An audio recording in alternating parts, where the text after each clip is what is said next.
Section 270. Duty of officer to disclose official character for the proper exercise of police authority.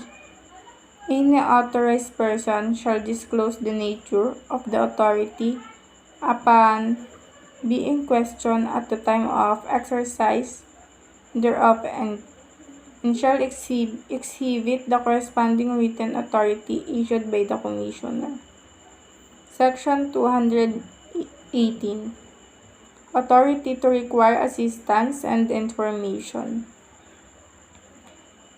Any person exercising police authority may demand the assistance of and request information from the Philippine National Police, the AFP, and other national law enforcement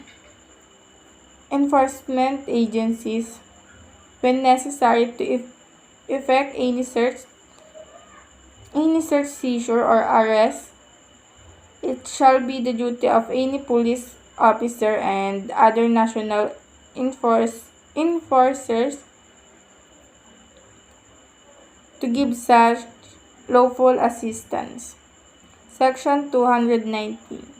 Authority to enter properties. Any person exercising police authority may at any time enter, pass through and search any land, enclosure, warehouse, store, building, or structure not principally used as dwelling house.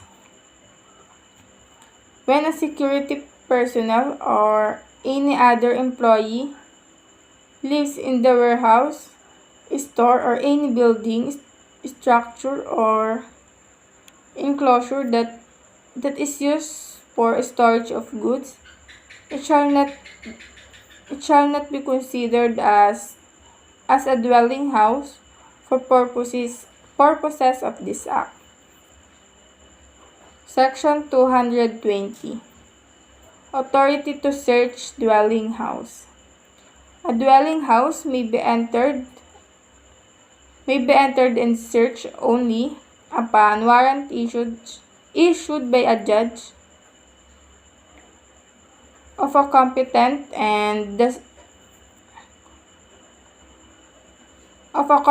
court. The sworn application thereon showing probable cause and particularly describing the place to be searched and the goods to be seized.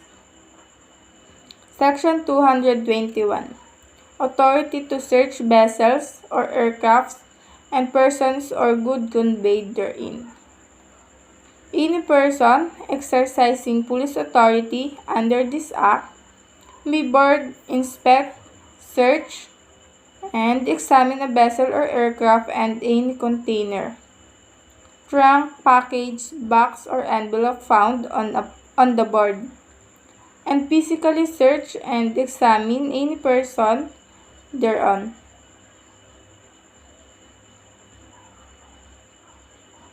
In case of any probable violation of this act, the person exercising police authority may seize the goods, vessels, aircrafts, or any part thereof. Such power to search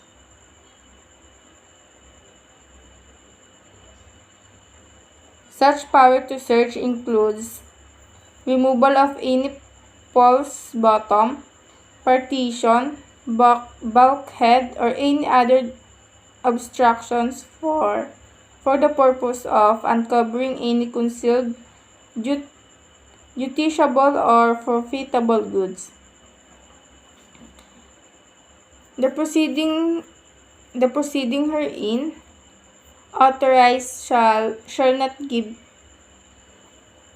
rise to any claim for damage caused to the goods, vessels, or aircrafts unless there is gross negligence or abuse of authority in the exercise thereof.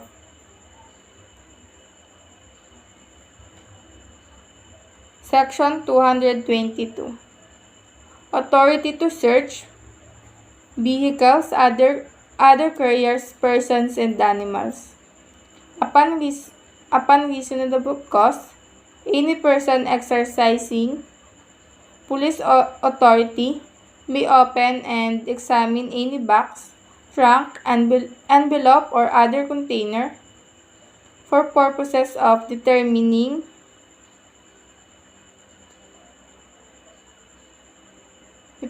the presence of justiciable or prohibited goods. This authority includes the search of receptacles used for the transport of human remains and dead animals, such as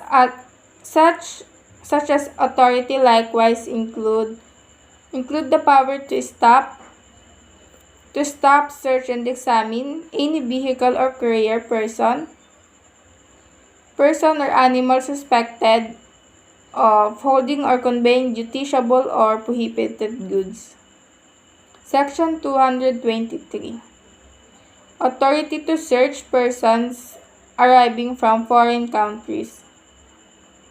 Upon reasonable cause, travelers arriving from foreign countries may be subjected to search and detention by the customs officers. The dignity of the person under search and detention shall be respected at all times. Female inspectors may be employed for the examination and search of persons of their own sex. Section 224. Power to inspect and visit. The commissioner or any customs officer who is authorized in writing by the commissioner may be demand evidence of payment of duties and taxes, imported goods openly for sale or keep in storage. In the event that interested party fails, produce such evidence within 15 days.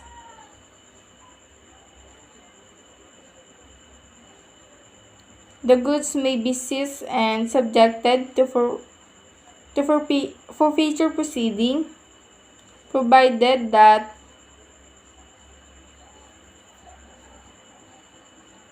during the proceedings, the interested party shall be given the opportunity to prove or show the source of the goods and